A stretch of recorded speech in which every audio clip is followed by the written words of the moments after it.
మంచి దోశ కట్టుపోయితో ఎక్కడ ఏ హోటలైనా కట్టుపోయితో తిప్పి తినండి. ఇది హోటల్ వచ్చి మన కామేశ్వరంలో మా హోటల్ పేరు ఎంత ఓకే మన తిరుపతి రూట్లో ఉంటుంది. టేస్ట్ బాగుంది. ఎవరిని ఈ రూట్ వచ్చినప్పుడు ఈ హోటల్లో టేస్ట్ చూడండి. అది కట్టుపోయితేనే దోశ చేస్తారు వీళ్ళు. అది చాలా మనకి ఆరోగ్యానికి కూడా మంచిది. ఆరోగ్యమే మహాభాగ్యము.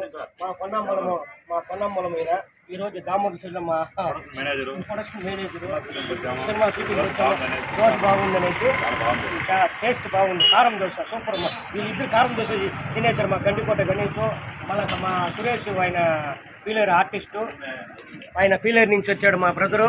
ఆయన దీంట్లో వచ్చి ఒక మంచి పోలీస్ క్యారెక్టర్ చేస్తున్నారు. ఈ దామోదర్ ఈరోజు చికెన్ మాకు చాలా సంతోషంగా ఉంది. ఈ హోటల్ బిజినెస్ బాగా జరగాలని మేము ఆ భగవంతుని కోరుకుంటున్నాం.